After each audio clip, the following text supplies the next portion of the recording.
un cortometraje documental, y a mí se me ocurrió hacerlo sobre el extremeño, el castúo y la identidad extremeña, que me parece que es un tema que en Extremadura no hablamos lo suficiente, ¿no? Hay como una falta de identidad extremeña. O sea, creo que la tenemos, pero no hablamos lo suficiente de ella. Entonces, bueno, este documental ha sido un intento de explorar todo eso. Y nada, no quiero decir nada más porque a mí siempre me gusta dejar hablar, bueno, a lo que se ve en pantalla, así que no sé si queréis decir vosotros algo. Sí, bueno, que claro, es decir, como lo hemos pensado hacer, ¿no? Ponemos esto. La semana pasada estuvimos con Aníbal, que también estuvimos hablando un plan coloquio, preguntas, ida y vuelta. Entonces yo como quedaban un poco en el aire y quedaba una cosa en el aire después digo, pues me he traído como una especie de presentación. Entonces, pero hacemos primero un turno, después del corto hacemos un turno de preguntas y luego explico un par de conceptos, un par de cosas que, como lo que deberías saber y no te han contado ¿vale? Pero primero, por supuesto, eso. Vamos a dejar que hable. Las imágenes, ¿no? Sí, bueno, y Brígida también sale. Yo lo hago. Vale, muy bien.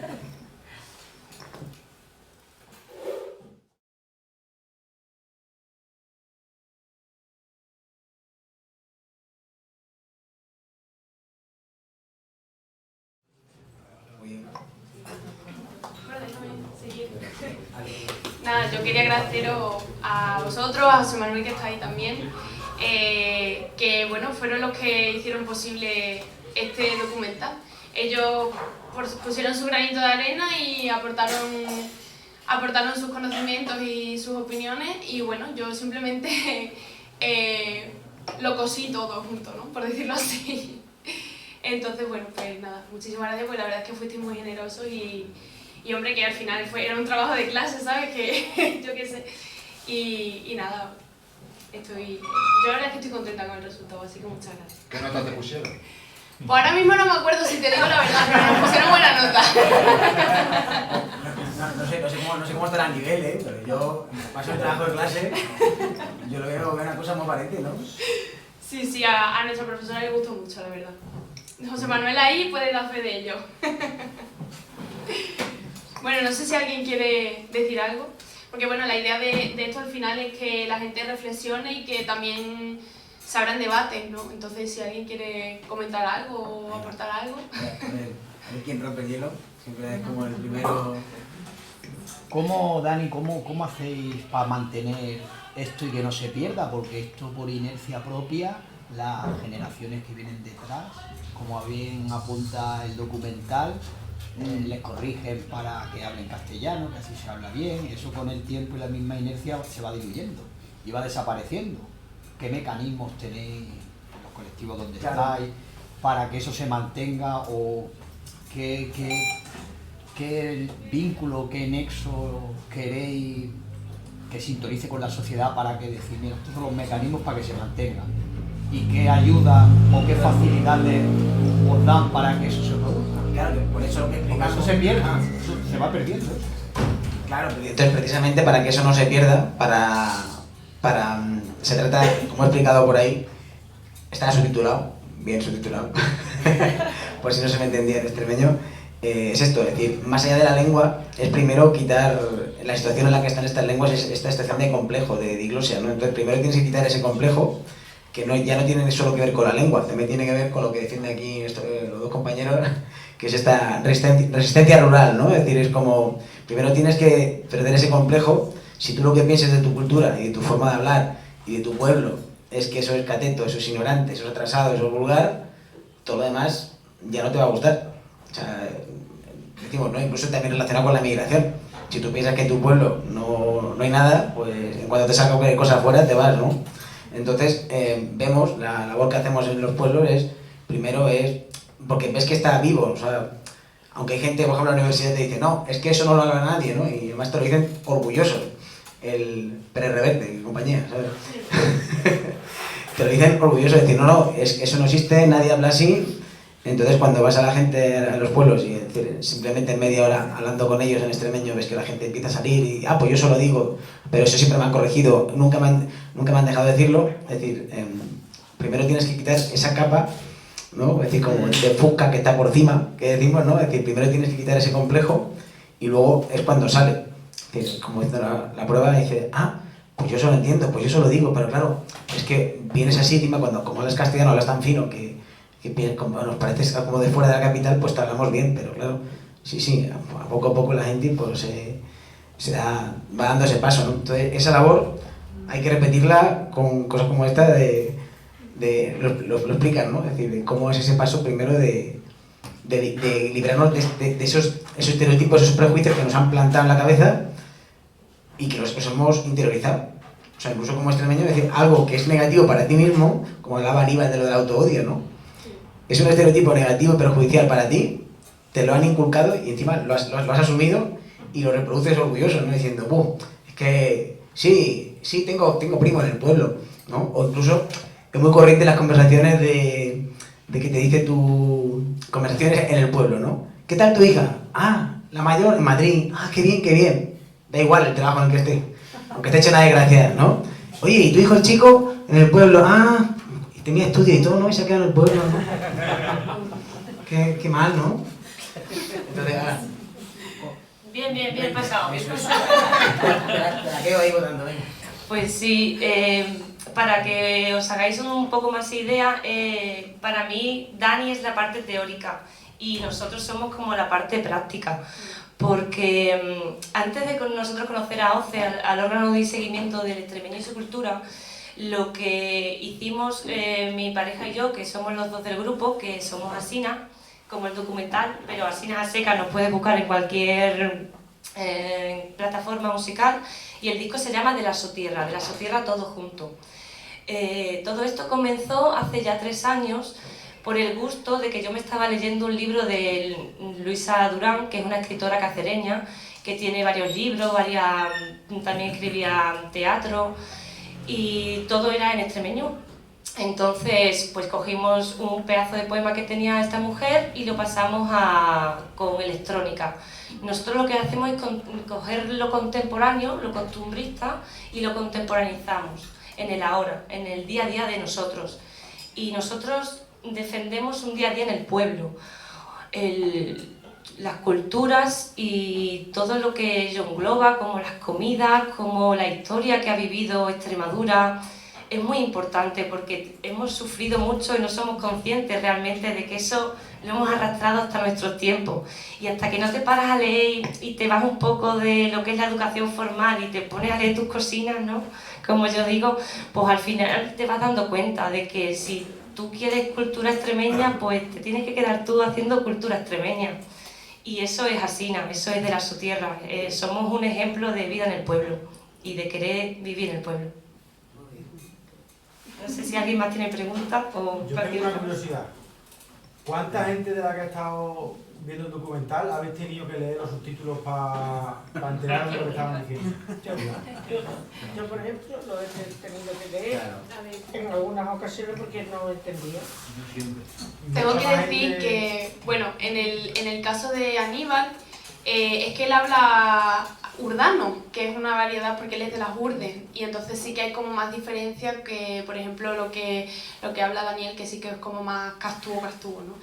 Pero bueno, yo pienso, por lo menos a la gente que se lo he puesto, que me decían, hombre, los subtítulos ayudan, por supuesto, pero al final nos entendemos, ¿no? Porque tenemos, como yo digo, tenemos las palabrinas, ¿no? Entonces esas cosas siempre ayudan, pero es verdad que también falta un poco como esa, no me gusta decirlo así, pero como esa institucionalización de la lengua, ¿no? Esa... igual que, por ejemplo, está la Real Academia de la Lengua Española, que, bueno, podemos opinar lo que opinemos de ella, pero al final tiene unas normas y una ortografía y un vocabulario aceptado que si tú no entiendes algo tienes a dónde ir a buscarlo, ¿no? Eso con el extremeño no pasa. Yo, por ejemplo, en mi pueblo tenemos palabras que te vas al pueblo de al lado y no sabes lo que significa, ¿no? Entonces, eso también es una cosa que nos pasa en Extremadura, porque al final Extremadura es muy grande, hay muchos pueblos muy dispersos, y en cada pueblo pues tenemos cosas en común, pero también tenemos nuestras propias variedades, por decirlo así, ¿no? Entonces es normal que algunas cosas no se entiendan cuando lo escuchas. A mí me ha pasado también con Aníbal, que yo lo escuchaba hablar y decía, pero ¿esto qué es? ¿Qué está hablando? Pero bueno. Claro, a ver, es que también es normal no entenderlo. O sea, a ver, voy a dejar en castellano porque si no esto no hace sentido ninguno, ¿no?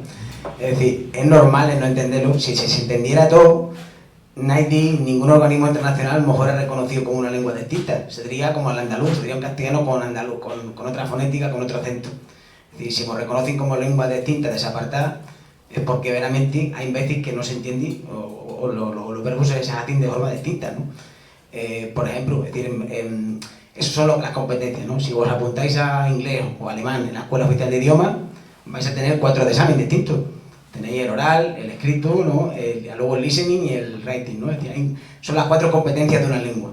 Entonces puede ser que hay gente que me estáis a entender, hay gente que me entiende, pero, bueno, sí, te entiendo, pero yo ya no lo hablo. Claro, es decir, la competencia todavía de entenderlo la tiene, pero luego pasa en el mismo pueblo. En el mismo pueblo me dice la abuela, me dice, sí, yo te entiendo perfectamente, ¿no? Y está la nieta en la charla y dice, no te entiendo un carajo. Y claro, de eso se trata, es cada generación la que ha ido perdiendo, en cada generación se ha ido perdiendo, porque al final es eso. Esto es muy corriente y esto pasa en todas las lenguas minorías del mundo mundial, que es eso, ¿no? Es decir, esa vergüenza hace que los pais, abuelo y abuela, hablan así, pero a los hijos le hablan bien, porque no quieren que tengan un buen futuro. Entonces, eso ha pasado, es decir, mi madre es gallega, y esto lo he visto también en Galicia, que en Galicia tenemos ahí una galega, que es una cosa que o año gallego ya está como desacomplejado y es una lengua corriente oficial, pero eso ha pasado en Galicia, de mis abuelos intentando de parlarle castellano a los hijos para que tuvieran un futuro mejor, ¿no? Entonces eso ha sido ese trabajo de quitar esa vergüenza y cuando se ha quitado esa vergüenza la gente se ha recuperado. Es decir, ha sido más fácil de lo que pensábamos, ¿no? Que iba a ser, chacho, que eso va a ser muy enredoso, es decir, el recuperar todo eso, pero por ejemplo, claro, lo del escrito, ¿no? ¿Cómo se escribe un idioma? Es decir, que la ortografía es muy complicado. Es decir, eso pasó en Galicia. En Galicia, todos mis primos hablan gallego, y cuando puso el gallego a escuela, en los años 80, pues, diréis vosotros, ¿no? Qué bien, chacho, con el gallego a escuela, ¿no? Pues no, suspendieran todos. Suspendían todos porque era la primera vez que tenían el gallego escribido. De ahí para atrás, el gallego era una lengua oral. Entonces era la primera vez que escribían el gallego. Y le daba vergüenza. De aquella iba yo diciendo que viene de Madrid. Y todos se ponían a hablar castellano. O yo voy para allá y dice, es tío que tengo que aprender o galego, nos hablamos en galego, ese es el problema, ¿no? Entonces, esa es la cuestión, ¿no? De cómo ir quitando ese marco, ¿no? Porque también a escuela donde más también se ha farrungado la cuestión, ¿no? Porque esos pairis que palraban extremeño mandan al muchacho a escuela, la profesora le corrige a la muchacha y le dice, no se dice así, se dice así. Y lo peor es que esa muchacha o ese muchacho vuelve a casa y también corrige a los pairis. Y al final, si se rompe en casa también, es donde más se ha roto, ¿no? Entonces, eso quizá lo más importante, que sea escuela, ¿no? Que sea escuela, los maestros sepan qué es hacer cuando se encuentran, porque quizás que aquí que como estamos en Mérida, la capital, ¿no? Quizás vos pensáis que esto ya no pasa, pero pasa en Carmonita, en Cordovilla, que están ahí mismo a 10 minutinos de aquí. Me decía una maestra la semana pasada, dice, Daniel, yo pensaba que ya no iba a aprender cosas ya nuevas en mi carrera. Dice, tengo muchachos de 10, 11 años todavía, que o años todavía me dicen, en castellano, está diciendo la mujer, que todavía o años me dicen asina en la clase. Dicen asina. Digo, ¿y tú qué haces cuando escuchas la asina? Pues de aquí para atrás yo le decía que estaba mal, que así no se dice, que así. Digo, y de aquí para adelante, ¿qué vas a hacer? No, bueno, de aquí para adelante le voy a decir que en castellano se dice así, y que asina no es que hablen mal, no es que sean tontos, no es que tengan una tara en las cuerdas vocales, ¿vale? Sino que es otra lengua, es extremeño, es castuvo, ¿no? Y digo, seguro que así, además consigues que dejen de decir asina. Digo, a que ningún tagal de esos que decía asina ha dejado de decirlo. Ah, pues es verdad, tiene razón. Entonces, es eso, ¿no? Cómo se dan esos pasos para que sea una cosa menos rara. Yo tengo una curiosidad, ¿se hace el trabajo de recopilar, como dice Laura, que en cada pueblo tiene sus palabras y eso?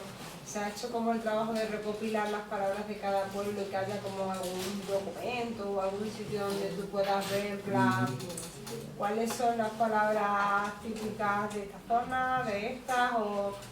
Claro. Sí. Es más comparante de lo que, o sea, es también, Laura, también es como, también, al final todos somos, reproducimos como estereotipos, no, es que no tiene nada que ver mi pueblo con, ¿no? En las charlas tenemos para ahí una retaíla de palabras que las hacemos al final, ¿no? Voy a poner 10 palabras para que me digáis si las conocéis o no. Y son el 70-80% siempre, no hay ningún pueblo que saca menos de 8. Es decir, son mucho más compartidas. Hay particularidades, es decir, si mi pueblo es de sierra, en Montanche, pues tenemos muchas palabras somos de matanza del cerdo y hay 1000 palabras para morcillas, para los cuchillos, para plantas de sierra, para árboles de sierra. Ñajadas, que está al lado, es de Vega, tiene muchas palabras para regadío, para el pueblo que se llama La Serena, que tiene nombres para la oveja de cada mes. Cuando tienen 3 meses se llama así, cuando tiene 6 meses se llama así, cuando tiene 9 meses se llama así, cuando tiene... Entonces sí que hay un léxico que es distinto en cada comarca. Pero es que esto mismo, que es uno de los argumentos que se dice a veces, es decir, no, esto no se puede hablar de que sea lo mismo. Es decir, el gallego, el vasco, también tenían distintas y todo el mundo sabemos que es vasco. Que no se te ocurre decir que no es vasco porque no sea el mismo en todos sitios, ¿no? Incluso el español no tenemos ningún problema de decir que el español de Aragón y el de Uruguay es español, ¿no? Cuando alguna diferencia habrá, ¿no? Entre el de Uruguay o de Argentina, ¿no? Decimos que es el mismo. Entonces, en la página web tenemos un diccionario castellano-español, en el que ahí van 5.000 palabras, son 3.300 y pico páginas, está en PDF de balde, gratis, ¿vale? Maravilloso, Pero o sea, en la propia introducción del diccionario, si lo miras, se habla del diccionario general. Hay un diccionario general que va por 27.000 palabras, en el que ahí aparte está recopilada la variante de dónde se dice de cada manera, ¿no? Porque al final es como, atragantarse. ¿Cómo decimos atragantarnos? Añogar, añujar, añorgal, añorgal. Es decir, no había una academia, pero es decir, lo que no decimos es atragantarnos. Es decir, va variando, porque ha ido variando de pueblo a pueblo, ¿vale? Pero es esto, es decir, ¿cuál es la buena? Ninguna. Es decir, gente en el pueblo te dice, oye, perdona, ¿y cuál es la buena? Digo, he venido a animar a que habléis como habláis. No te voy a decir ahora que una está mal, ¿no? ¿Sabes? Entonces digo, de momento, cuando hacemos los cursos, es decir, para el que es de cero, es decir, es que yo solo digo atragantar. Bueno, pues tú vas a decir añurgar. Pero luego en cada pueblo nos pasa, por ejemplo, con la araña. ¿Araña? Borgaño, mujaño. Hay una retaíla enorme de variantes, pero por eso, porque decir, ¿cuál es la buena? Es decir, no se ha fijado, ¿no? Que es lo que está viendo tú ahora, es decir, no se ha hecho eso. Pero a veces no digo de dónde soy, precisamente en las charlas, y claro, para que, diciendo, no, dice, por la forma de hablar, de aquí el pueblo no es porque no lo conocemos, que tiene que ser por aquí cerca porque habla como nosotros. Y eso da igual que estés en Llerena, en La Vera, en Sierra de Gata, entonces es más común, es más parecido de lo que nos pensamos.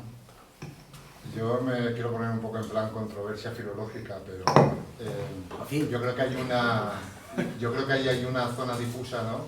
Como pasa siempre en la dialectología, ¿no? Entre lo que podríamos llamar las variantes de esta lengua proveniente del leonés, ¿no? Y lo que pueden ser las variantes del castellano influenciadas por esta lengua proveniente del leonés. Yo creo que ahí hay un campo muy difuso. De hecho, muchas de las palabras, yo soy valenciano, ¿no? Y por cierto, soy bilingüe, también otra lengua diglósica hasta hace poco, bueno, lo sigue siendo, de hecho. Muchas de las palabras que has utilizado como palabras presuntamente extremeñas son palabras que yo conozco, ¿no? Por ejemplo, musgaño como araña se utiliza en muchos otros lugares en castellano, ¿sabes? O de balde también, como gratis, también en mi pueblo se usa, ¿sabes? Quiero decir que y sobre todo en una situación de diglosia, ¿no? La diferenciación entre lo que serían las variedades del castellano, porque digamos que estructuralmente es castellano, etcétera, y las variedades, por ejemplo, yendo al grano, leyendo a Luis Chamizo, ¿no? Yo lo veo sintácticamente más castellano, ¿no? Las terminaciones en i o en u, ¿no? Típicas del leonés no aparecen tanto en el miajón de los castrugos, ¿no? Sino que está más castellanizado, ¿no? Y luego la tendencia a aspirar la H inicial no es precisamente leonesa, proviene más del sur, ¿no? En meridional. Sí, entonces, digamos que es una situación muy complicada, sobre todo de cara a un proceso que no estaría mal de normalización, ¿no? Porque yo creo que el problema que hay es que la escuela trabaja con un registro oculto, ¿no? Y un registro oculto obviamente del castellano. Y entonces produce muchas dificultades a los chicos, ¿no? A los chicos y chicas que están en los institutos y en las escuelas, les produce mucha dificultad ese bilingüismo, ¿no? Que en realidad debería entenderse como bilingüismo y que en realidad es tan difuso porque no está muy clara la frontera, ¿no? Entre lo que es verdaderamente una lengua, ¿no? Y lo que es un dialecto del castellano influenciado por este origen.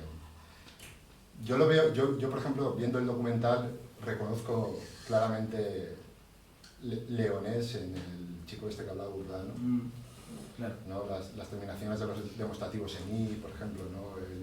En algunos usos verbales, lo reconozco mucho más que en ti, aunque ya, sí que veo que también tienes cosas, ¿no? Que son muy leonesas, ¿no? Pero, viendo la vida cotidiana, yo voy mucho a Valdetorres, ¿no? Que es el pueblo de Manuela, mi mujer, ¿no? En Valdetorres la gente tiene, por ejemplo, los diminutivos en i, ¿no? Los verbos en los que se transitivizan verbos intransitivos, ¿no? Que es típico del leonés y que es típico del... Pero claro, estructuralmente lo que hablan es castellano, ¿no? Un castellano dialectalizado, digamos, Claro, pero estructuralmente es obviamente castellano. Y luego muchos de estos críos luego tienen dificultades en la escuela por la...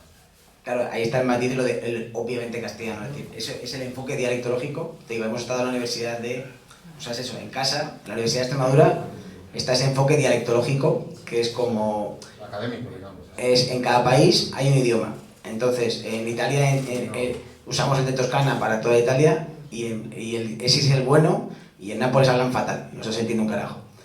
En Alemania se cogió el del centro de Alemania, en Francia se coge el de París, y si te alejas de esto, se va deformando, ¿no? Entonces, ese enfoque dialectológico de que solo una lengua para cada... Es decir, yo he escuchado decir que el gallego era también dialecto castellano cuando era pequeño, y eso se supera, ¿no? No, hay criterios de tipo etimológico y criterios sociolingüísticos para establecer dónde tenemos... O sea, definir la frontera entre lenguas es muy complicado. Claro, pero es que también... Es un continuo. Pero lógicamente, es decir, en pueblos como Valdetorres, es decir, en sitios donde se ha perdido ya, es decir, un filólogo alemán que estuvo en 1913 va documentando cómo una lengua va sustituyendo a la otra, ¿no? Es decir, no te despiertas, no te acuestas palrando extremeño y a la mañana siguiente te despiertas, uy, que bien hablo castellano.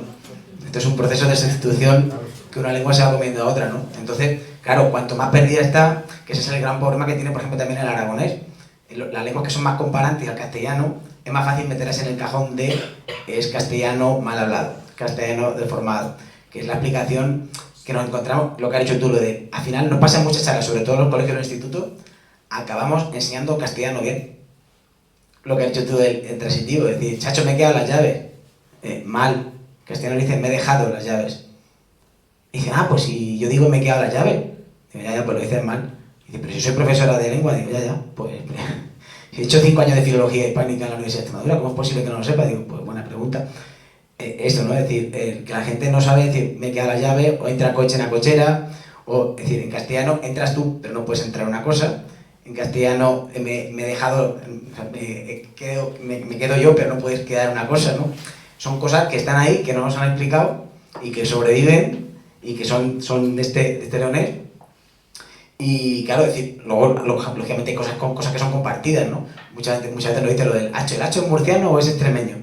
Digo, bueno, y en Canarias dicen chacho y en Madrid dicen macho. O sea, al final son romances, ¿no? Son lenguas romances que tienen cosas compartidas, ¿no? No hay una frontera, es decir, dónde se habla esto, dónde se habla lo otro. Pero a nosotros nos gusta siempre, seguramente si estamos en esto, es porque nada de lo que defendemos o decimos parte de... Hazme caso que te lo digo yo, que yo sé más que... Es porque lo dice o el Estatuto de Autonomía de Extremadura, lo dice UNESCO, lo dice Consejo de Europa. Es decir, nosotros le hemos contado, hemos ido explicando cosas y es el propio Consejo de Europa el que le pide al Gobierno de España decir, ¿qué pasa con la situación de... O sea, el que te lo reconoce, entonces para nosotros es como, o sea, si yo tuviera que ponerme a defender de, ¿no? contra ti, por ejemplo, ¿no? Decir de, no, que te lo digo yo, que sí, no, sería como un sí, no, aquí, no, de, o sea, eso son otros verbos, ¿no? Es decir, por ejemplo, cuando tenemos en la escuela, hicimos un curso el año pasado, sacamos 150 plazas y se apuntaron 150 plazas y ya dicen, ¿cuánto? Aprobó todo el mundo, ¿no? Si eso es muy fácil, con decir Petrina, Entiel y Changao ya tienes un título de... no, es decir, aprobaron 70. Dice, chacho, es que es muy complicado, ¿no? Porque claro, es que los verbos, eso de decir hijun y kihun, eso es...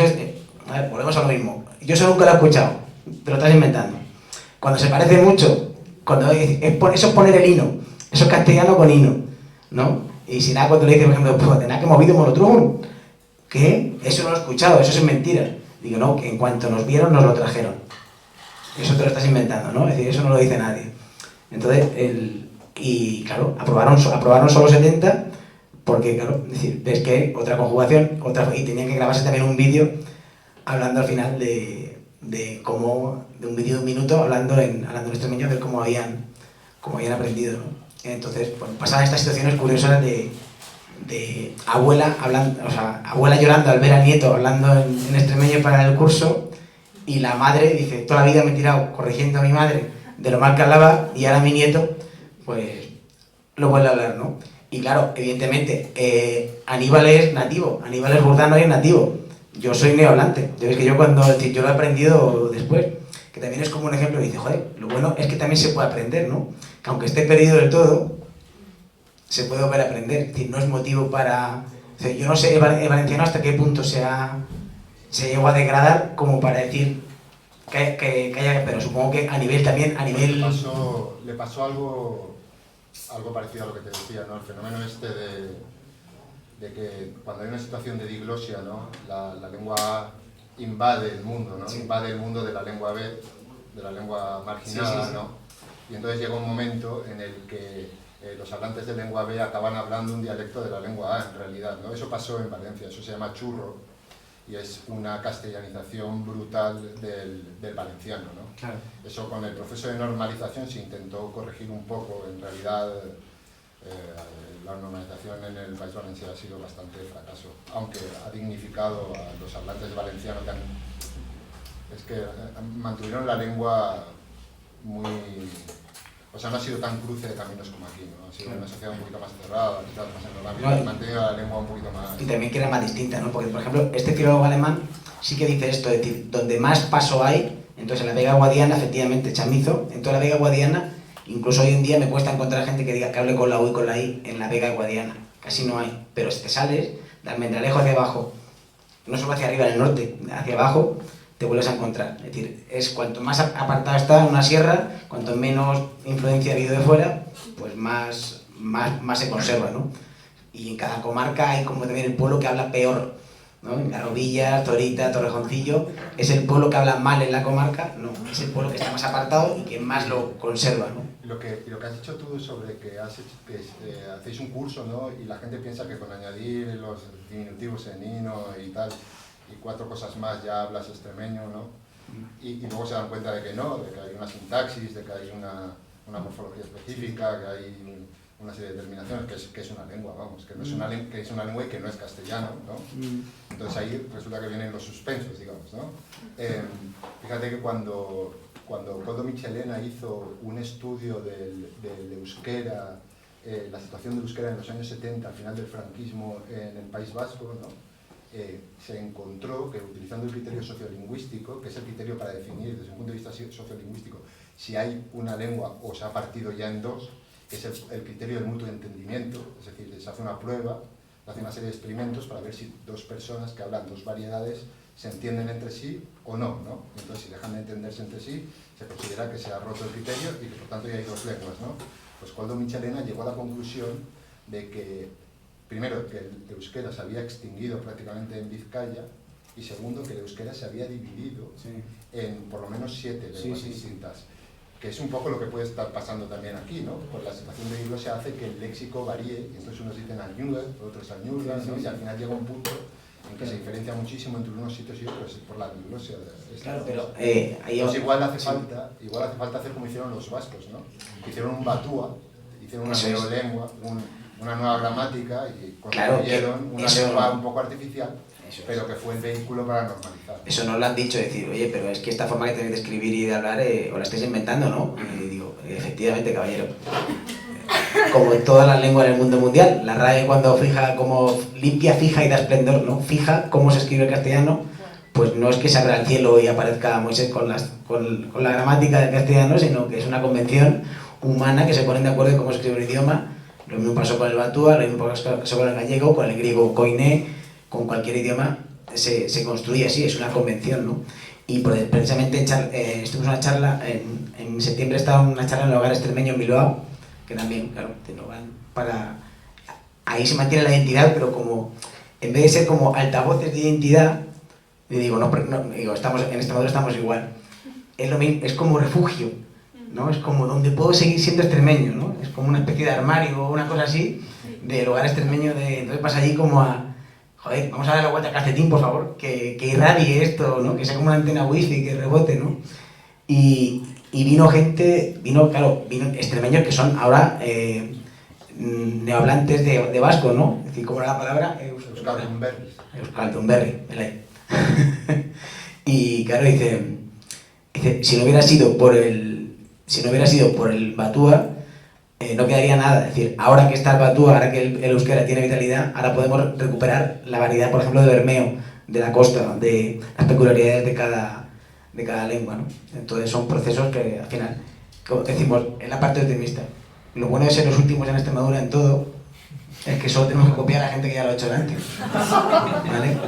Así que no hay que ser ningún iluminado ni tener ideas geniales, solo hay que fijarse cómo lo han ido haciendo.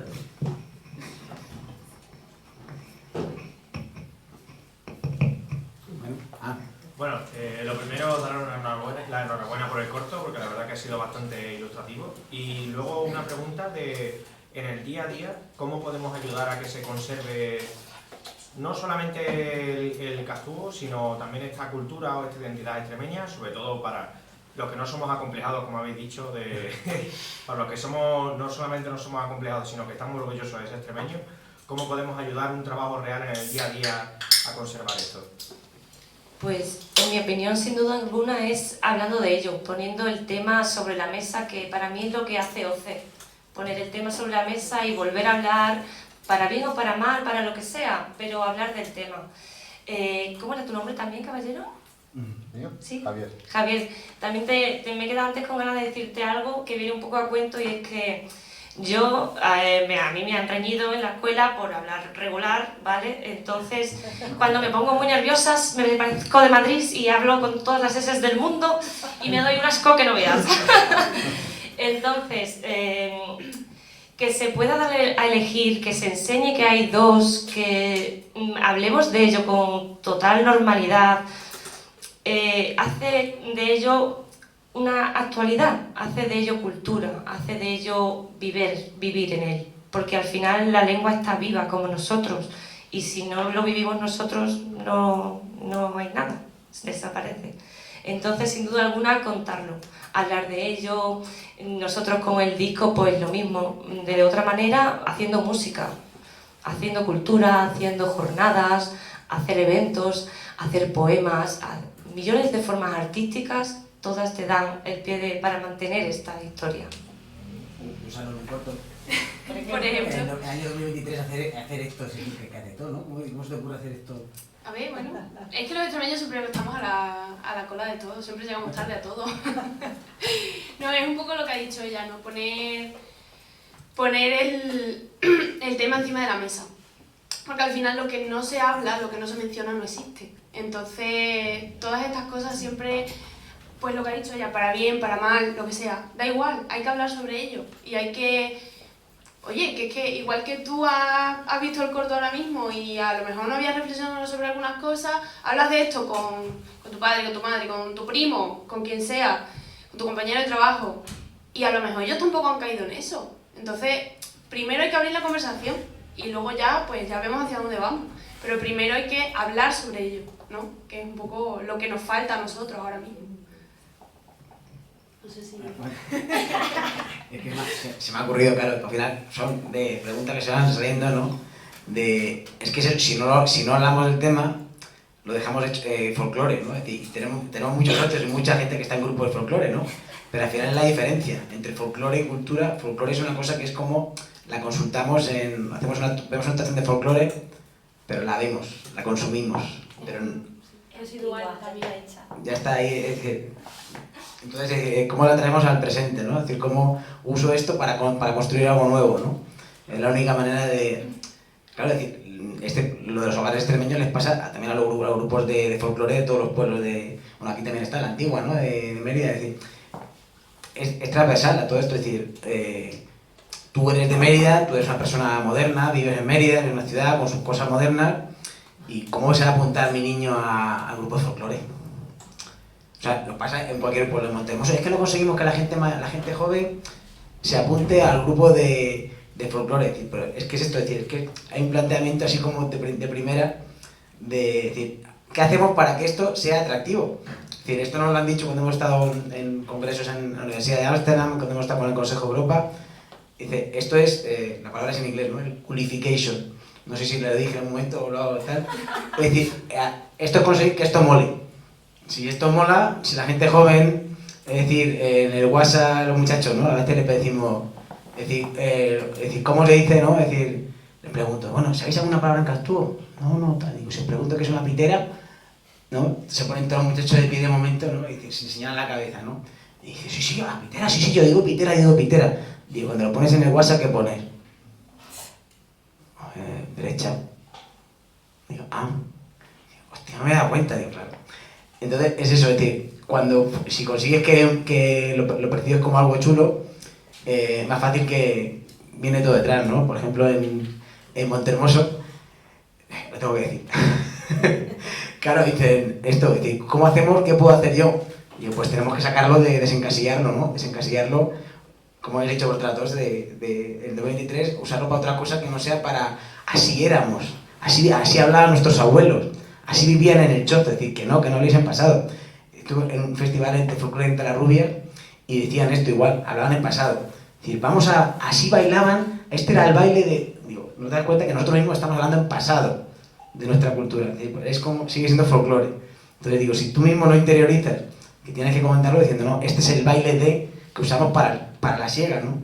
Al final todo el mundo se contagia, ¿no? En reportajes de Canal Extremadura van a un pueblo diciendo, así paseaban las ovejas, pero están ahí.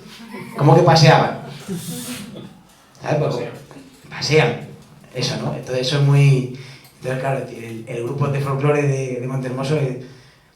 A ver, ¿cómo se llama el grupo de vuestro folclore? Sabor añejo. Yo con todo cariño digo, hay que dar una vuelta. Hay que dar una vuelta porque si no, no conseguimos... ¿Sabes? No, pero, y es una pelotera buena, ¿eh? Porque dice, no, porque es que tenemos que mantener raíces tal cual. Digo, que queremos ser los últimos, ¿no? Queremos ser los últimos, con Oliva lo habla muchas veces, digo. Hay gente que parece que se empeña en, quiero ser el último hablante, o el último bailador, o el último, ¿sabes?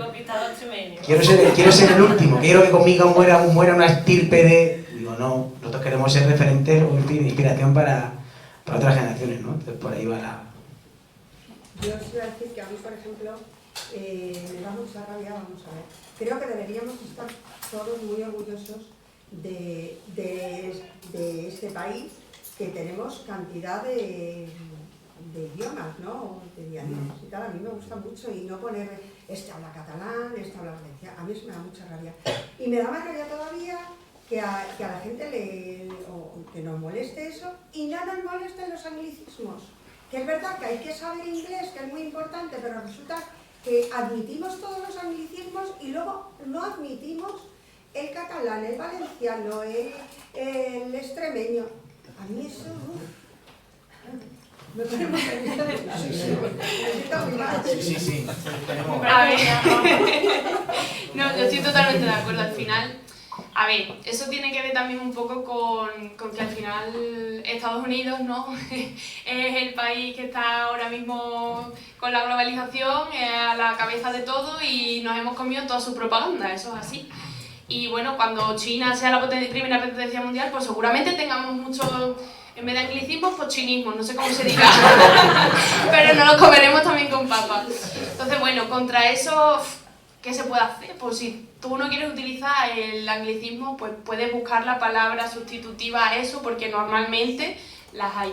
A lo mejor hay palabras que no, ¿no? Por ejemplo, la palabra saudade en portugués, pues que eso no tiene traducción. Bueno, vale, pues eso lo podemos adoptar, ¿no? Que al final eso también es bonito, la diversidad es bonita, pero siempre y cuando sepamos que viene de otro sitio, que tiene un nombre y que todo puede convivir juntos. Porque la cuestión no es separar, o sea, la cuestión no es separar, sino reconocer, para que las cosas no se pierdan. Porque lo que he dicho antes, las cosas que no se dicen o que no se hablan, no existen. Entonces, mucha gente cuando se sacan estos temas, ¿no? Como que se saca y como, no, pero es que vamos a poner más fronteras ahora porque no sé qué.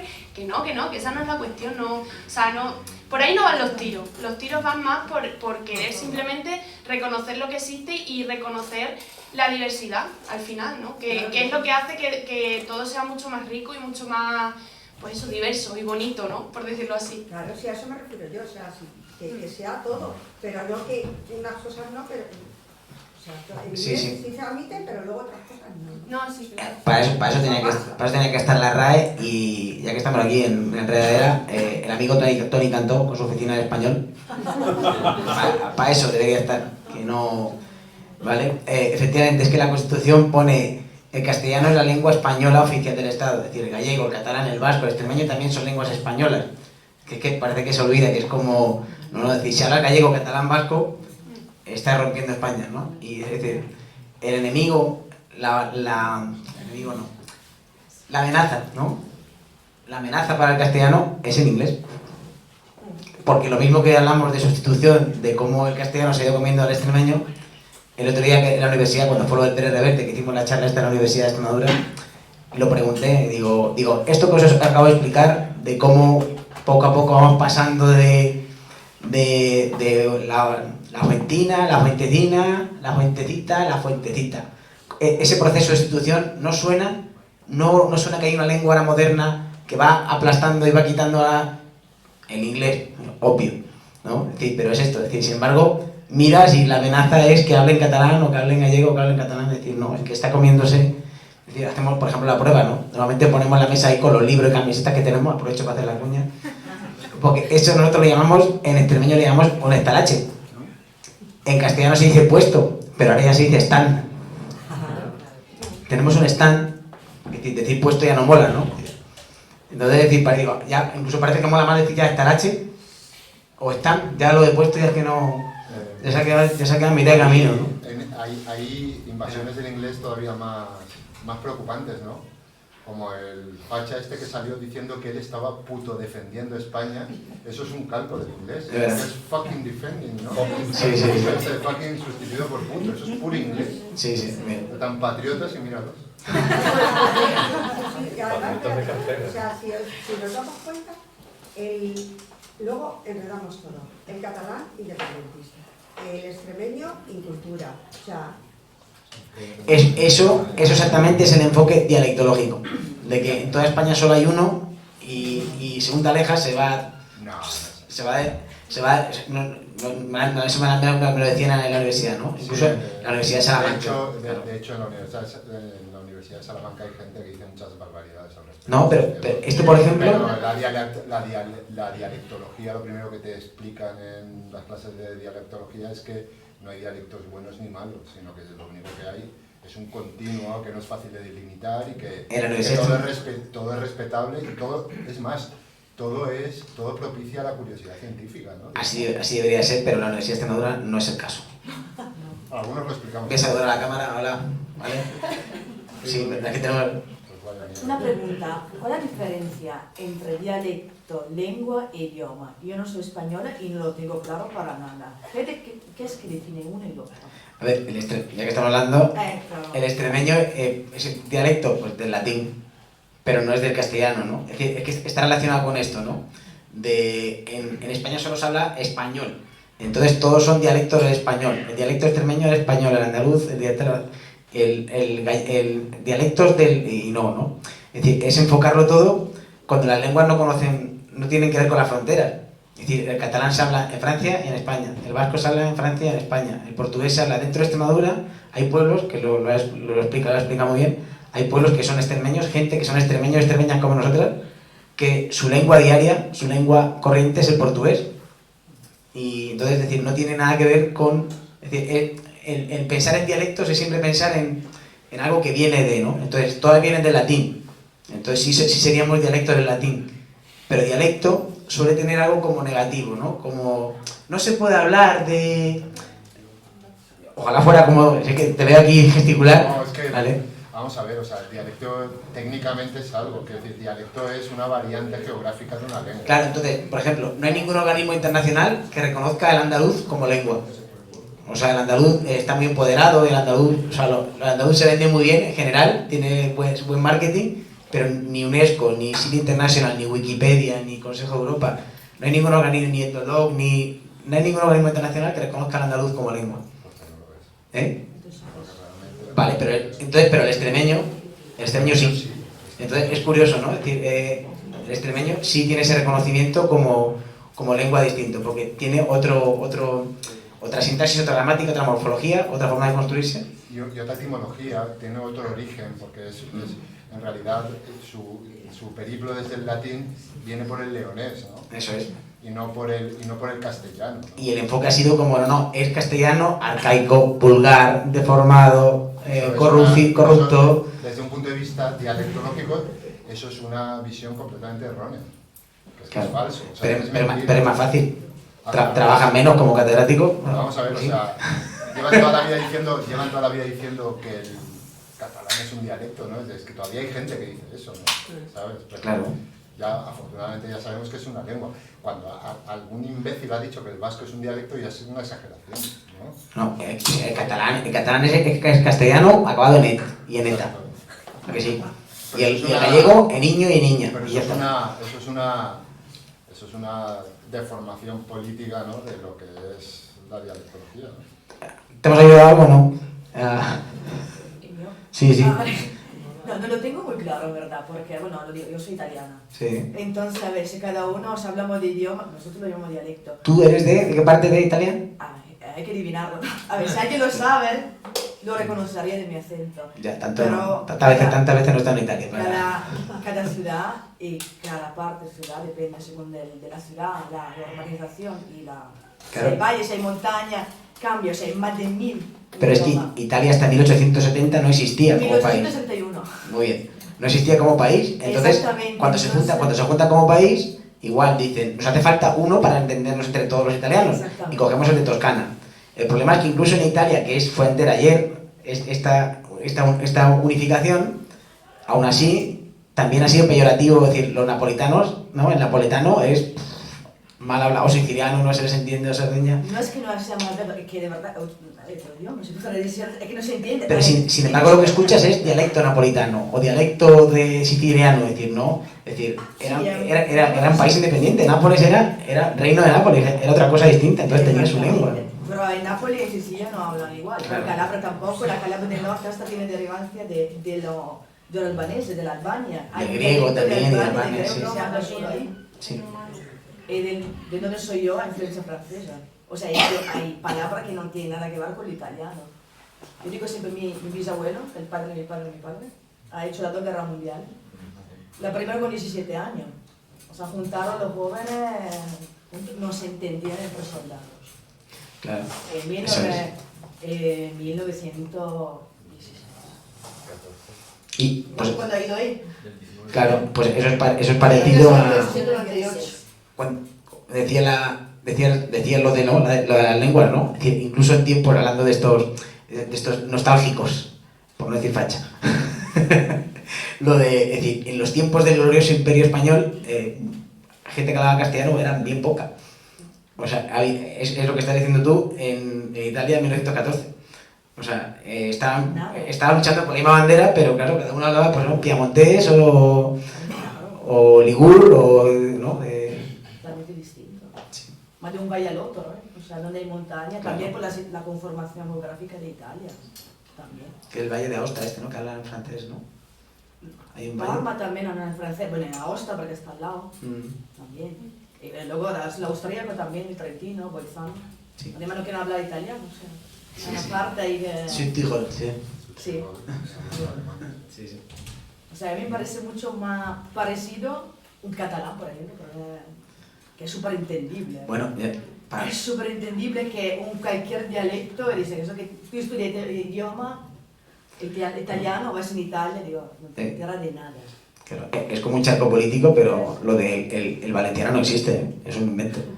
O sea, no hay Wikipedia en valenciano, por ejemplo.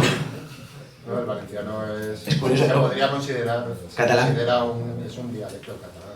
Que esto sorprende, ¿no? Es decir, y el extremeño le han dado carácter distinto y hay una Wikipedia en extremeño porque todo el mundo reconoce que es una lengua distinta y el valenciano no. Pues no, pero es que o sea, desde un punto de vista de origen etimológico y luego también por el criterio sociolingüístico de entendimiento y por la sintaxis y por todo, es decir, la norma culta del catalán son las normas de Castellón. Sí. Es decir, que son las normas hechas en Valencia. Claro, al final ¿Sería el catalán un dialecto del valenciano? Podría ser, claro. Al final es la pregunta que estabas haciendo tú, al final es político, lo de idioma, dialecto y lengua, al final tiene más que ver con... Tiene mucho que ver con la política. Sí. Mucho. Es que el concepto de lengua es un concepto en el territorio muy difuso, ¿no? Variable. Pero bueno, como pasa también con el mallorquín, incluso en algunas zonas de Sardeña que se habla también un poco mallorquín, se podría decir. No es exactamente lo mismo, pero bueno, es como pasa en la frontera Portugal-Extremadura, ¿no? Que se habla portugués rayano y luego también el mirandés era, ¿no? En la zona esta de Portugal que hablan un castellano así inventado. ¿Sí? Entonces, pues eso, que al final todas esas cosas confluyen también pues, por el paso de la gente, de muchísimas cosas, ¿no? Y al final, lo que hemos dicho, poner fronteras a eso es muy confuso y muy difícil, claro. Hay una zona fronteriza entre Aragón y Cataluña que la gente habla una cosa muy rara. El aranés. No, el aranés no. El aranés es un dialecto, es cascón, o sea, es occitano. Sí. Es occitano, ¿no? En cambio, en la zona esta de la raya entre Aragón y Cataluña hay pueblos en Aragón que todavía lo habla la gente. Hablan una especie de catalán mezclado con el aragonés, ¿no? Entonces hay como una especie de continuo. Para los catalanes es catalán claramente. Para los aragoneses es aragonés.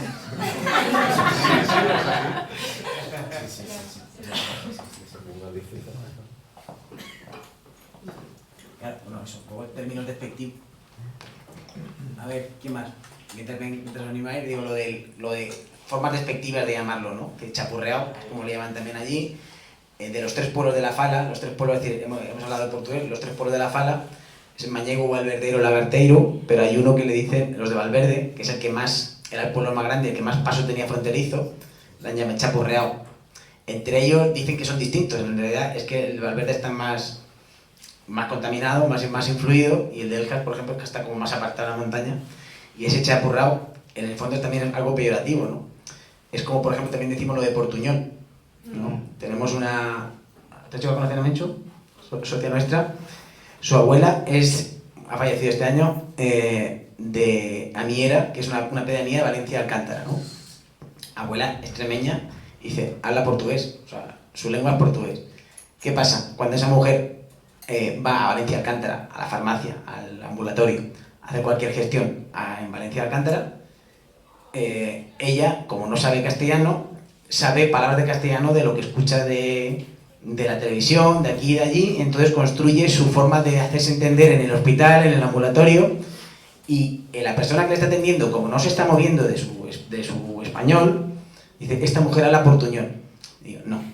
Si tú a esta mujer la hablaras en portugués, si tuviera reconocido sus derechos lingüísticos como tiene en cualquier otra comunidad, si tú a esta mujer la atendieras en portugués, esta mujer te contestaría en portugués. Pero como tú dices, no te mueves de tu postura inicial, pues es más fácil decir, claro, es que hablan ahí un ni se sabe lo que hablan. ¿Vale? Entonces son como connotaciones negativas que nos hemos ido también. No, pero por ejemplo, yo que mi familia es de Valencia de Alcántara, o sea, prácticamente en todos los comercios, o sea, si tú hablas en portugués, ellos te entienden y te van a contestar obviamente en castellano, pero buscas ahí como el punto medio, entenderse los dos, pero no tiene... ¿De Valencia a Valencia o una pedanía de...? No, de Valencia de Alcántara en este caso. Sí, sí. Pero no lo toman como algo negativo en plan de mira a esta persona que nos está hablando como en una especie de mezcla castellano-portugués, como lo estaba llamando, ¿no? O sea, claro, me han contado de gente de instituciones, o sea, no de un comercio, no de un paisano, sino de... como has puesto el ejemplo de ir a la farmacia, o sea de ambulatorio, o de la Guardia Civil, o de cosas como institucionales o cosas serias, ¿no? En las que tienes que hablar, hacerte entender bien y esto. Hábleme usted en cristiano. Eso está documentado en los pueblos de la fala de decir, los veterinarios, ¿no? Es decir, los veterinarios, es decir, si quieres que te mire la triquina del cerdo, a mí me mandas en cristiano, si no te vas a otro sitio, es decir, en los tres pueblos. En cosas más mundanas, o sea, se entiende muy bien. De hecho, por ejemplo, allí mi familia siempre me han contado que allí en la escuela el segundo lenguaje, como puede ser en Badajoz, en ciudades más grandes, que siempre es el inglés, allí por ejemplo el segundo lenguaje que se enseña después del castellano es el portugués y el tercero es el inglés. Entonces, prácticamente allí todas las personas del pueblo saben hablar, saben hablar, o sea, me refiero, te van a poder entender en portugués.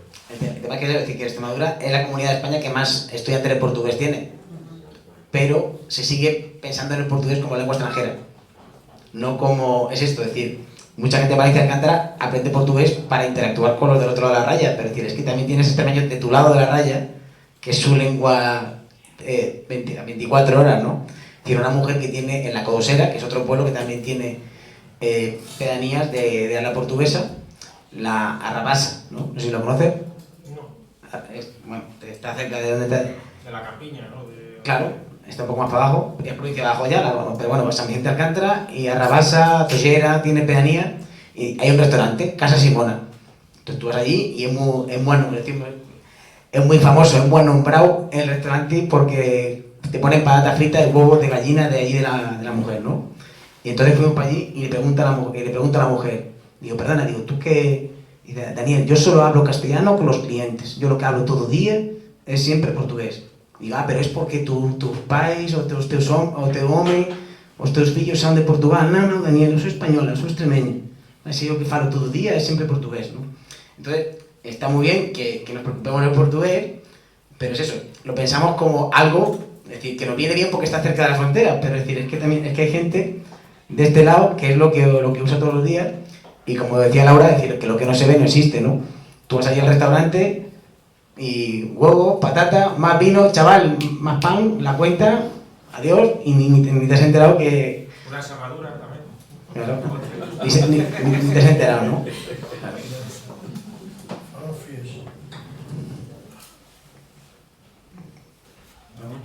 Está bien, ¿no? Bueno, me gusta que sigáis todos ahí. Y lo que me decían también en una entrevista, me decía, oye, cuando el emperador te dice, oye, pero ¿y esto cuando a la gente eso le gusta? Digo, no se van.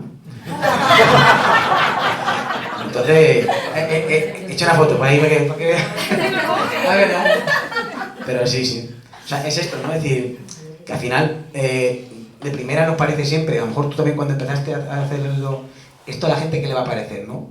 Pero al final, es eso, no estamos hablando de bailes rusos ni de gastronomía sudamericana, sino que estamos hablando de algo que de alguna manera os toca, ¿no? Os suena. O lo, Nos compete. Nos compete, muy bien dicho. Claro, entonces esto, es decir, realmente a la gente le está tocando ahí algo dentro. Así que muy bien. Muchísimas gracias por y ahora vamos a hacer un poquito gasto, ¿no? Aquí en la enredadera, vamos a echarle a una cervecina. Venga.